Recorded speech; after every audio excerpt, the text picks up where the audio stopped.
Labvakar visiem! Gribēju šodien padalīties ar vienu atklāsmi, kur man atnāca vakardien, laikam vakarā. Es lūdzos un vienkārši jautājumu uzdevu tēvam, kas ir mīlestība? Neko nesaņēmu atpakaļ, tikai šodien es sapratu, kas tas ir, sāku saprast, sāku izbaudīt to. Tā ir viena šķautne no visa, kas ir piedošana. Viņai ir tik daudz šķautņu, tik daudz visādas piedošanas veidu, bet viena no mīlestības veidiem ir piedošana. Šī piedošana ir tiešām milzīga. Skatās Bībelē, visur ir piedošana. Arī savā dzīvē, skatoties uz savu dzīvi, es redzu, ka visur ir piedošana. Jā, tas ir varbūt noberzēts tāds vārds piedošana, bet viņā ir milzīga jēga vārdā piedošana. Tev jāpiedod, tāpēc, ka tu nevarēsi iet uz priekšu, ja tu nepiedosi. Un tas ir mīlestība, kas spēj piedot. Tev ienāk šī mīlestības spēks no Jēzus, no Tēva, kad tu sāc saprast, cik mums daudz ir piedots katram no mums, cik daudz katram no mums ir piedots, tad mēs sākam saprast, ka tas ir mīlestības veids, jo Tēvs piedeva pasaulē, viņš piedeva un sūtīja Jēzu, kas arī mīlēja šo pasauli, kas mīlēja katru no mums, un es tā sapratu, cik daudz es esmu pats izdarījis ļauna, cik daudz es esmu izdarījis nepareizu lietu, un cik daudz man Tēvs ir piedevis, cik daudz Dievs man ir piedevis, cik apkārtējie man ir piedevuši. Varbūt ne tieši, bet ar laiku lēnām piedot. Tas ir interesanti, tas ir tiešām mīlestības veids. Ja tevi saka, kamēr tev nav mīlestības manī, mūsos, kamēr nav mīlestības, kaut kāda nedaudz mīlestības, kad mēs sākam saprast, kas ir vārds mīlestība, un kad mēs sākam izbaudīt to, izjust, tad mēs sākam arī piedot, sākam daudz piedot, vismaz manā dzīvē tas ir.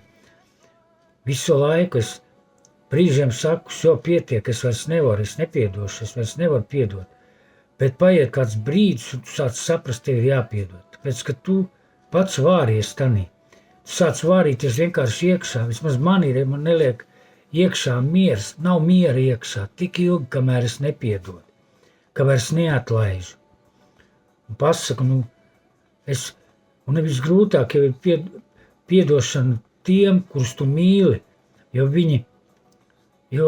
tu mīli šos cilvēkus, un viņi tev izdarīja šis sāpīgi, un tev tas sāp, un tu negribi piedot, bet paiet šis brīdis, un saprot, ka viņš arī varbūt tās viņam sāp, un viņš arī varbūt ir kļūdījies, un vienkārši tu arī saprot, ka tu kļūdies, ka tu neesi taisns, mēs esam visi taisnoti, Jēzu Kristu, bet taisni mēs neesam, mēs vienmēr krītam un kļūdamies, mēs esam pēc status taisni, bet mēs krītam tik daudz, un kļūdamies, un mums ir tik daudz jāpiedod. Tā kādas tiesības man ir nepiedot kādam? Kādas tiesības man nepiedot kādam cilvēkam un izrādīt šo mīlestības žestu, pateikt, es tev piedodu, tāpēc, kad es tev mīlu kā brāli, kā māsu varbūt. Tāpēc, kad piedošanai ir milzīgs spēks. Mīlestība, tā ir mīlestības paveids. Es vēlreiz atkārtoju. Šis spēks ir mīlestības spēks, kas mūs izceļ ārā, varbūt kaut kādas lietas, kuras mēs nevarējām piedot kaut kādu laiku atpakaļ. Bet jo vairāk mēs augam Jēzu un saprotam, kāda mīlestība ir viņā, mēs sākam piedot un atlaist. Un tas ir mīlestības veids, tā ir mīlestība. Tā ir pilnīga un galīga mīlestība. Pilnīga mīlestība nepiemin ļaunu, viņa neaizmirst ļauno, viņa neatcerās to, izmet ārā. Es tāpēc arī meklēju šo mīlestību un atverās tādas lietas, kuras tu varbūt esi aizmirsis varbūt, bet man ir jāpiedod. Citreiz tas sāpīgi. Un atkal, visa mīlestība ir, cik es saprotu, ir mācēt piedot vienmēr. Vienmēr, jebkuram, vienmēr piedot. cik reizes, kā Jēzus un prasīja, Pēters laikam tas bija, cik reizes man būs piedot. Viņš teica 7 reizes par 7, tas ir tur it kā ļoti bieži tev jāpiedod. Tādā veidā mēs arī mācāmies mīlēt. Tā es esmu sapratis to, un tas tā arī ir. Un tu vairāk un vairāk, mēs vairāk un vairāk brīvi paliekam. Mēs vairāk un vairāk varam mīlēt citus ar viņu kļūdām, ar viņa kaut kādiem izgājieniem, ar kaut kādiem rūgtumiem varbūt, vai ar kaut kādām nepareizām darbībām. Un šī mīlestība apsedz, viņa apsedz, un tu piedod, saka, labi, kā bija, tā bija.